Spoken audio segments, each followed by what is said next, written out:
ፕሮግራሙ ምንድነው? ቢሆንስ ህዝቡ በሙሉ አዲስ አመት መጣ ቁጥር እንደ አዲስ ነው።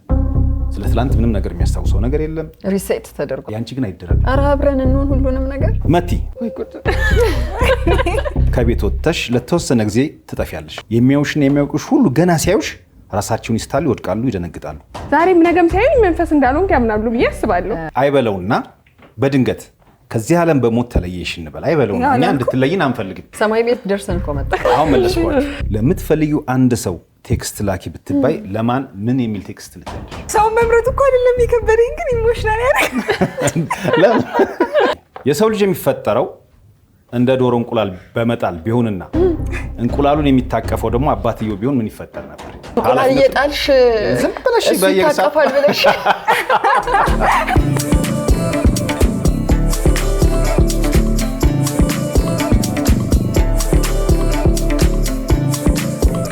ቅዳሜ የቻናል ዋን ቤተሰቦች ቢሆንስ መጥቷል። እንኳን ደህና መጣ። በአቋራጭ ሁሉ ነው የመጣው። ሳሚ ተመልሷል ወደ ቦታው መጥቷል። እንዴት ናችሁ? እንዴት ነህ? ዝግጁ? በጣም ናፍቀህን ነበር። በጣም ጥያቄዎቹ ቲጂ፣ እኔ ግን ክብደቶቹ እያስፈሩኝ ነው ገና ሳይጀምር። ምንም ይከብድ ነገር አይ ፈገግ ብሏል ዛሬ እንግዳለችን እንግዳና ከብራለን መቲ ያለችኛ ጋር መቲ ሽርሽሯ ቢሆንስ ላይ መታለች። የመጀመሪያ ጊዜም ገብታ ነበር ባለፈው በማለት ላይ ጠፋ ብላ መታለች። ዛሬ ያበዱ ጥያቄዎች ይዤላችሁ መጥቻለሁ። የቻናሏን ቤተሰቦች እናንተም በየቤታችሁ ናችሁ። እነዚህን ቢሆንስ የሚል ይዘት ያላቸው ጥያቄዎች እየሰማችሁ አጠገባችሁ ካለ ሰው ጋር አንተስ ብትሆን ምን ታደርግ ነበር ብላችሁ አውሩ። እኔ ደግሞ እዚህ ጋር እነ ቲጂን እነ ጄሪ እና መቲን አፋጥጣቸዋለሁ። ቀላል ነው ብሎ ቲጂን ሁሌ ይበድላታለሁ። ቲጂ ካንቺ ልጀምርላታለሁ። ያው የእውቀት ሌብሏ ትንሽ ከፍ ስለሚል ነበር። አሁን ግን በለጥ የሚያደርግ ሰው መጥቷል። ፊተኞቹ ኋለኞቹ ሆናል የሚባለው ይሄ እሺ። ከማን ልጀምር? ከጄሪ ልጀምር እንዴ? ፓራዶክስ ያደርገው ከጄሪ ልጀምር። ልባን ጠልጣይ ነው። መቲ ላንቺ ልስጥሽ። መቲ ይሁን እስቲ በቃ ሁሌ በቃ ባለፈው ሳምንት ሙሽራ ነበረች። ሙሽራ ደግሞ በጣም ትልቅ ቦታ የሚሰጠው ነው። ስለዚህ ከመቲን ጀምር። በሙሽርና ማግስት ማፋጠጥ አይ ቀለል ያለ ነገር ነው። ሙሽራ የሚሆን ጥያቄ ልጠይቃት። ያው የኔ ጥያቄ ታውቂዋለሽ፣ ከሞት እንደዚህ ዞር አይልም መለስ አይልም። እሺ በቃ እንደሱ አይነት ጥያቄ ነው ይዤ የመጣሁት። መቲ ሬዲ? የስ ዝግጁ? እሺ መቲ፣ በሆነ አጋጣሚ ከቤት ወጥተሽ ለተወሰነ ጊዜ ትጠፊያለሽ። እሺ ከቤተሰቦችሽ ጋር ምንም አይነት ግንኙነት የለሽም። እናም ከረጅም ጊዜ ቆይታ በኋላ ወደ ቤትሽ ስትመለሽና ገና መንደራችሁ ላይ ስትደርሺ ቤተሰቦችሽ እንደሞት ሲነግሯቸው እርማቸው እንዳወጡ ትሰሚያለሽ። የሚያዩሽና የሚያውቁሽ ሁሉ ገና ሲያዩሽ ራሳቸውን ይስታሉ፣ ይወድቃሉ፣ ይደነግጣሉ። አለመሞትሽን ለማሳመን ምን ታደርጊያለሽ? ሙሽሪቷን ምንድነው? በጣም ቀላል ጥያቄ ነው የጠየቅኳት። መስማት ነው የኛን እና እኛ ጋር ምንድነው የሚመጣው? አትረብሿት እያሰበሽ ሙታለች እኮ እሷ። አትረብሿት። ሟች እንዴት ነው ወደ ህይወት የሚመለሰው ማለት ነው? ነገርየው አጠርትና በቃ ለምሳሌ ሰፈር ስትደርሺ አንቺ የምታውቅሽ ረጅም ጊዜ አንቺን ያሳደገች የቤት ሰራተኛችሁ አይታሽ ፌንት አደረገች፣ አትነቃም እና ሰምተሻል። ለማን ነው የምታስረጂው? እንዴት ነው የምታስረጂው? ስልክ ስትደውይ መገሬ ይስተያይ ውይ በስመ አብ መንፈስ ነው የሚል ሰው ይኖራል። ምንም ይሁን ምንም ግን ማስረዳት አለብኝ አለሁ ማለት የራሱ በቂ አይደለም። ሲያብሽ እየወደቁ የራሱን የሳተ ሰው ራሱን የሳተ እኔ ግን መኖሬ ማረጋገጥ አለብኝ። እሱን ፕሩፍ አድርግልን። በጣም ሲምፕል ቀላል ቀለዛ ነው። ከባድ ነው። ማሳየት የምችለው ራሴን ብቻ ነው። በቃ መኖሬን የሚያምኑት እኔን ሲያዩኝ ብቻ ነው። አሁን በስልክ ደውዬ መንፈስ እየመሰልሻቸው ተቸገሩ። ሲያዩሽ መንፈስ ተመስያቸዋለሽ። በጣም ከጨንቆሻል ምናምን አለ እጅሽ ላይ ማለት ምን? በሱ አንድ ምልክት አለችኝ ቤተሰብ የሚያውቃት እና በእርግጥ እሱም ቢሆን ብጠፋ ነበራ የሚጠቅመው ጠፍቼ ቢሆን ነበር። አሁን እኮ ምን ተረት ላይ ሰምተሽ ነው? ጄሪ እርግጠኛ ነኝ ተረት ላይ ሰምተሽ ነው። ሽታለሽ እቺ ማርያም ሰይሳመቻት የምትባለው ጥቁር አለች አለሽ። እሱ ለትዊንሶች ነው የሚያገለግለው። ግን ምንም ይሁን ምንም በአካል ሄጄ ፊታቸው ቆሜ በቃ አለሁ እኔ ነኝ የሞተው ሞቶ ራሱን የሳተ ስቶ በቃ የተረፈው እስከሚያምነኝ ድረስ የምችለውን ነገር እሞክራለሁ ለማስረዳት። ከዛ የትም አልሄድም። ዛሬም ነገም ሳይሆን መንፈስ እንዳልሆንክ ያምናሉ ብዬ አስባለሁ። የቻናል ዋን ቤተሰቦች እናንተስ ብትሆኑ ምን ታደርጋላችሁ? ይሄ ቢሆንስ ነው። ትንሽ ወደ ውስጥ ማሰብን መመራመርን የሚጠይቅ ቀጣይ ተረኛ እጁን ያውጣ። ተረኛ አትፍራውት እጅ አውጡ። ፈራን አንፈራህም። በቃ ቲጂ አንፈራህም እንዴ? ከሞት ጋር የተያያዘ ጥያቄ።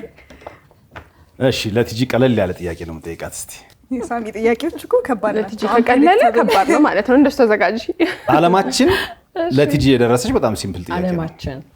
ዓለማችን ይሄ ዩኒቨርስ የምንለው ዓለማችን በየዓመቱ አዲስ ዓመትን ስንቀበል የነበሩ ነገሮች ሁሉ እንደ አዲስ የሚጀምሩ ቢሆኑና ያለፉት ህይወታችን የምንረሳ የማናስታውስ ቢሆን ነገር ግን አንቺ ብቻ የማትረሽ እና የምታስታውሽ ብትሆኝ ህዝቡ በሙሉ አዲስ ዓመት በመጣ ቁጥር እንደ አዲስ ነው። ስለ ትላንት ምንም ነገር የሚያስታውሰው ነገር የለም። ሪሴት ተደርጓል። ሪሴት ይደረጋል። ያንቺ ግን አይደረግም። አንቺ ብቻ ነሽ የምታስታውሽ ሁሉን ነገር። ምን አይነት ህይወት ይኖርሽ? የጭንቀት ይመስለኛል። በጣም የጭንቀት የድብርት ይመስለኛል።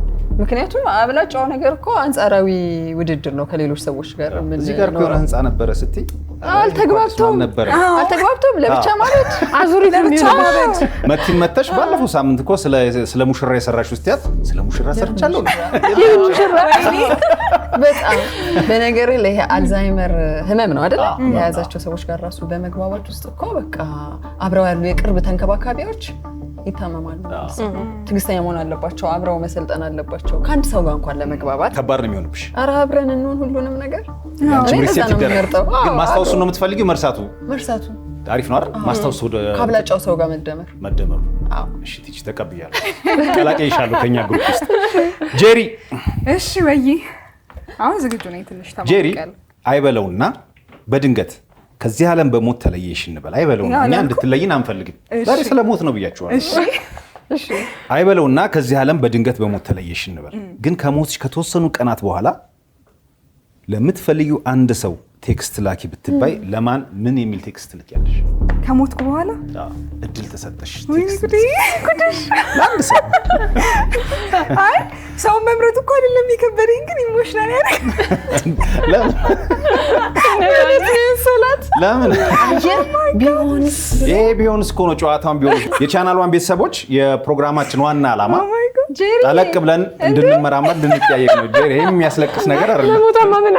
ማሽነን ሁላችንም ማለት አይ ያ ቴክስት የምትልክለት ሰው ቆይ መስማት ፈለኩ ነው አለቀሰችው ነው እንዴ? እሺ በቃ ስለ ሞት ጥያቄ ላንሳና ሌላ ላድርግልሽ። አይ እኔ ግን በጣም ጓጉቻለሁ። ቴክስቱ ምንድነው? ለማን ነው የምትልኪው? እሺ እኔ እኮ አልችልም ማለት ለዚህ ነው። እንደውም እኮ እኔ በጣም ጨዋ ስለሆንኩ እንጂ አሟሟትሽ ሁሉ ተጽፎ ነበር ስላለ መንገር።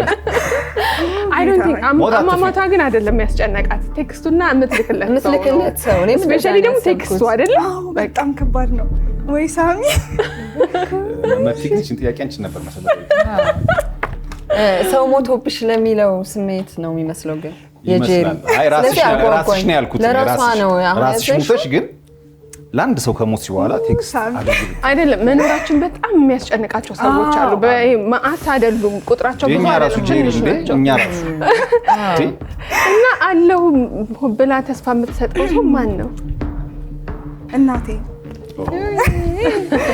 እና ምንድነው እምላት ነገር እኮ ነው የሚያስጨንቀኝ።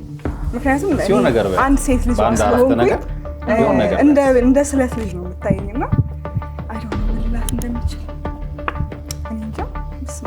የሆነ ሰው ተክቼላት ቢሄድ ደስ ይለኛል። ሴት የሆነ ሴት አዎ እሱ እንደውም ጥሩ የተባለ ለሰካራም ባል ድረሽ ባለፈው የአቤል የሚባል ሰው ለማይሆን ሰው ድሮሽ በቃ አንድ ቴክስት ጻፊላት። ምንድነው የሚለው ቴክስቱ? ወይኔ ጓጓው የሆነ እዛ ጄሪ በጣም ምርጥ ጥያቄ ነው ማለት ይጠየቅሽ። አይሽ እንደዚህ እንድናስብ ነው የሚፈለገው። አይገርምም? ግን ጄሪ እዛ ሆነ አይነት መንፈስ አለው። ይጋባል። ተጋባብሽ? በቃ ቴክስቱ ዳንቺ ደርሰሽ ተረጋግሽ።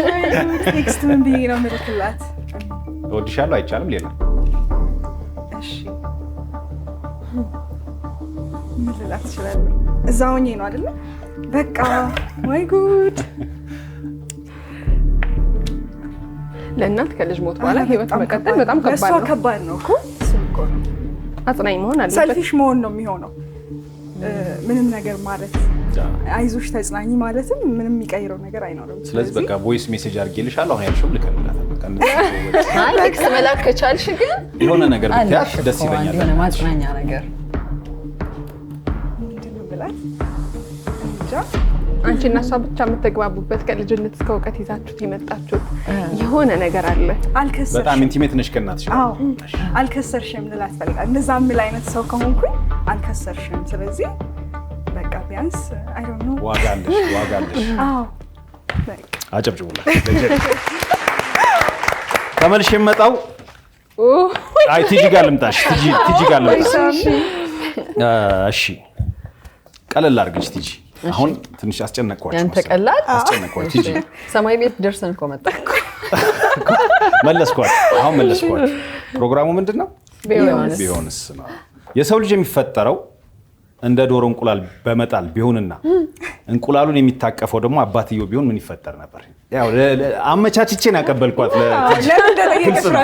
ግልጽ ነው። የህዝብ ብዛት በጣም ይቀንስ ነበረ። እንዴት እንቁላል መታቀፍና በአንዴ እኮ መቀመጥ 7 ልጅ ነው የሚታቀፈው። አይመስለኝም። ምንድነው አበላሸው ነው የሚባለው? እንቁላሉን ዶሮ ሰለችው ነው የሚሆነው አይደለ? እሱ ደግሞ ትዕግስት ይጠይቃል። ታቅፎ ቁጭ ሲል ወንድ ልጅ የተግባር ሰው አይደለ? የተግባር ሰው ነው። እንቅስቃሴ ስለዚህ እንቁላሉን ጥሎት ሄዳል፣ ይስተጓጎላል። መተኛት ራሱ ትንሽ ደቂቃ ስለሆነ ነው የሚተኛው።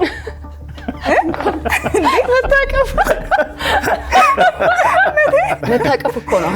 እናትን ለምሳሌ ማጥዋቷ፣ መታቀፏ፣ ማዘሏ አይደል? ሲድህ መዳፏ ምናምን ነው እስኪያድግ ልጇ ብዙ መስዋዕትነት ከፈለች የሚባለው። ያን የሚያደርጉ ወንዶች የሉም እያልኩ አይደል?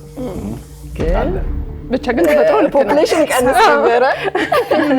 ግን ያው አይወጣውም በሚል ምንድነው እንቁላል እየጣልሽ ዝም ብለሽ በየሰዓቱ ብለሽ ባዱ ራሱ እሺ። ቀጣይ ጥያቄ ለጄሪ። ቅድም ስላስለቀስኩሽ ትንሽ ፈታ የሚያደርግ ጥያቄ ልስጥሽ ይሻላል? የቻናሏን ቤተሰቦች ቅድም አስለቅሻታለሁ። አሁን ፈታ የሚያደርግ ጥያቄ ልስጣት። ኢትዮጵያ ውስጥ ያሉ 2 ድምፃውያን ድምፅ የመቀየር ስልጣን ቢሰጥሽ የማንን ትቀይሪያለሽ? ጉዴ ቀላል ጥያቄ ነው። የማንን ድምፅ ግዴታ ነው እንዴ መናገር? ድምጻቸው መቀየር ነው? አይ መቀየር። ሁለቱም ድምጻቸው መጥፎ ሆኖ ድምጻቸው ወይ ከመጥፎ ወደ ቆንጆ ወይ ከቆንጆ ወደ መጥፎ ፍላጎት ስላላቸው ድምጻቸው አሪፍ ቢሆን ማስበው። አሁንም ቲክቶከሮች ላይ ወረድሽ እንዳትሉኝ፣ ግን ይዘፍናሉ። ፍላጎቱ ስላላቸው እንደው ቢሰጣቸው ስቲፍና ሲያሳዝን ፈርዶብን። እኔ እኮ ፍላጎቱ ስላለው ብዬ ነው። ከዚህ የተሻለ ድምጽ ቢሰጠው። ስቲፍ ማለት ቲክቶከሩ ማለት ነው። ድምጽ የለው አለው፣ ግን ያው ድምፃዊ የሚያስብል ድምጽ አይደለም ያለው ማለት መሽቀንት ማድረግ አይችልም። ቅላጼ ማውጣት አይችልም። አሁን ላይቭ ፐርፎርም አድርግ ብለው ካደረገ እኔ ሙዚቀኛን የምመዝነው በዛ ነው። ላይቭ ፐርፎርም ካደረገ ኦኬ። አንዱ መልሰሻል። ሁለተኛው የጥያቄ እንኳን ለኔ ያለው ነገር እኮ ነው። ስልጣንሽ ተጠቅመሽ ለነሱ የሚጠቅም ነገር ነው የሰጠሻቸው ያለሽ። ሌላ ማንን እናስብ? እንዲያውም ፔጃቸው ላይ ገብቶ ሊያመሰግኑሽ ይገባል። ካልዘፈኑልኝ በዘፈን ካልሆነ እሺ። ሌላ ደግሞ ያው በቲክቶክ ገብተሻል ጨርሽው። ወይ ደስ ይላል። እኔ ጆሲ አልልሽም ግን ጨርሽው ነው። አይ እኔማ እዛው ስላለመቆየት ነበረ። እነ ጆሲ እነ ጆን ዳንኤል። አንቺ የምትወጂውም እኮ ድምጽ የለውም፣ ያጭበረብራል። ሳሚ ደግሞ በማይመጣ ትመጣለህ። እሱ ድምጽ ቢኖረው ባይኖረውም። እሺ ወደ ቲጂ ልቀጥል። እሺ ቀለል ያለ ይሁን ላክብደው። የመጨረሻ ጥያቄ ምስሉ ምንም ቀላል ነው ለከባድ ነው፣ ከባድ ነው ለቀላል ነው። ያው ነው። ተመሳሳይ ጥያቄ ላድርግልሽ። ወይ ጉድ! በሀገራችን የሚታወቁ ግን ዓለም አቀፍ እውቅና የሌላቸው 2 ድምፃውያን ኢንተርናሽናል እንዲሆኑ ማድረግ የምትችይበት እድል ብታገኚ ማንን ታደርጊያለሽ? ለምን? በዘመድ ምናምን ቪዛ አገኙ ብለሽ ቢያገኙ ዳዊት ጽጌን ከዚህ በፊትም ይያሉ ፌቨሪት እንደሆነ ነገር ነበር። ዳዊት ጽጌ እኮ ትንሽ ይሻላል እኮ ከሌሎቹ። አይ ዓለም አቀፍ ስትል እንትኑ ዴፊኒሽኑ ይለያል ብዬ ነው። ያው በእንግሊዘኛ መስፈኑ አይቀርም ወይ? አይ እንግሊዘኛም ባይሆን በነገር ላይ በሚናገረው ቋንቋ መስፈኑ አይቀርም። ሙዚቃ ቋንቋ ነው እኮ። ናይጄሪያ ኢንተርናሽናል እየገቡ ያሉት እንግሊዘኛ ስለሚሰሩ። የኮሪያ ዘፋኞች እኮ ዓለም አቀፍ ሰሚያለሽ? የኮሪያ ዘፈን እንዴ እነ ኬ-ፖፕ ብዙዎቻችን ተቀላቅለው ነው ይላል። በነገራችን ላይ ብዙ ነው የኮሪያ ፊልም እና የኮሪያ ዘፈን የሚያዩ እናቶች ልጆቻቸው ጸጉራቸው ሉጫ ሊሆን ይችላል የሚል ጥናት አለ። የምር ነው ጥናት አረጋግጦታል። የምር ነው። አለባበሳቸውስ ደስ ይላል። ልጅ ወደ መልስሽ ቀጥይ። መዝናኛ ላይ ደስ ይላል ኮሪያዎች። እሺ ዳይት ጽጌ ያልኩህ ዓለም አቀፍ ማንነት ነው ያልኩት። በነገር ላይ ዓለም አቀፍ አማርኛሽ የምታራቂው ነገር ዓለም አቀፍ ማንነት ኢንተርናሽናል ቪዛ ያለው። እሺ ሌላ ጥላሁን ገሰሰ። ጥላሁን ገሰሰ ምንድነው ካልቸር ላይ መግባት አልፈለግሽም? የኢትዮጵያ ካልቸር እንድትዋወቅ አልፈለግሽም? ሳይሆን እኔ ፋቮራይቶቼ ናቸው። በቃ የምወዳቸው የምደነግጥላቸው ዘፋኞች ናቸው። የእውነት ከአስቴር ከመሐሙድና ከጥላሁን ማን ነው የምትወጪው? ጥላሁን በእውነት በደረጃ ማስቀመጥ እንችላለን። ነዋይ ይረበሻል የጥላሁን ስም ሲነሳ ነዋይ። ስለዚህ ጥላሁንና ዳዊት ጽጌ መርጠሻል። መቲ ሽርሽሯ። ቀጣይ ተረኛ ተጠያቂ። እሺ ቀላል ጥያቄ ነው መቲ እንዳታስቢ። አይ የቀለለኝ። ሰዎች ስላንቺ የሚያስቡት በጎም ሆነ መጥፎ ሐሳቦች በሙሉ ቀጥታ ተፈጻሚ የሚሆን ቢሆን ምን ይፈጠር ነበር? ላብራራልሽ።